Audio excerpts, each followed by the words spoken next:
पण MPDA प्रमाणे कार्यवाही करण्यात येईल. एकूण किती गुन्हे होते सक्षमवर? सक्षमवर अनेक गुन्हे होते आणि मामेड फॅमिलीवर पण अनेक गुन्हे दाखल आहेत. सक्षमवर पण गुन्हे दाखल होते आणि आचलच्या भावावर आणि बापावर गुन्हे दाखल होते. मग काय समजाव, दोनही टपोरी लोक होते. आणि ही मुलगी स्वतःला एवढी सती सावित्री समजून राहिली आहे की मी तुम्हाला सांगू शकत नाही. जीवानं तर गेला, तो पोरगा जीवानं गेला. आता मायबापाला जेलात घालायची कोशिश करू राहिली ते. हो घाल, कारण गुन्हा केला त्यांनी. पण मायबापाचं कर्तव्य एकच असते की आपल्या मुलीला मुलगा चांगला मिळावा, गुन्हेगार नाही, टपोरी नाही. आपल्या मुलीला मुलगा असा भेटावा को जो जीवनात यशस्वी असेल आणि मुलगा इज्जतदार असावा, इज्जतदार घराण्यातला असावा. त्यांना असं वाटते.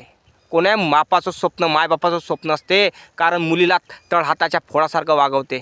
पण ह्या भामट्या तोंडीला समजलं नाही आणि ते काय म्हणते माहिती आहे का, मी जिवंतपणे लग्न नाही करू शकली, पण मी आता मेल्यावर लग्न करतो याच्याशी. हे डायलॉग पिक्चरात चांगले दिसते, कारण प्रेम हे 2.5 तासाचं असते, जिंदगीभराचं नसते. 3 दिवसात तिचा भूत उतरणार प्रेमाचा आणि 14 दिवशी दुसऱ्या दगडासंग लग्न करणारी. समजलाय दादा? कारण जीवनात खरं प्रेम फक्त मायबाप करतात, दुसरे नाही.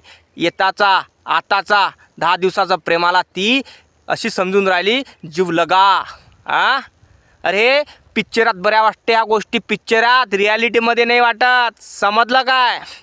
आणि ह्या सगळा कांड ह्या पोट्टीच्यामुळं झाला, दुसरं काहीच नाही. मायबापाने म्हटलं ना की लग्न करू नको त्याच्याशी, तर मायबापाच्या मनाचं ऐका लागत होतं. कारण कोणाही मायबापाला असं वाटते की आपला जवाई म्हणा, आपल्या मुलीचा नवरा गुन्हेगार नसावा. बापाच्या अंगावर आणि भावाच्या अंगावर किती गुन्हा असल, किती गुन्हेगारी असल, कितीही कलम असल, कितीही चोऱ्या केल्या असेल त्यांनी, किती गुन्हे असल, पण त्याला असं वाटते की माझ्या मुलीचा नवरा हा चांगला असला पाहिजे, इज्जतदार असला पाहिजे, 4 चौकात इज्जत झाली पाहिजे.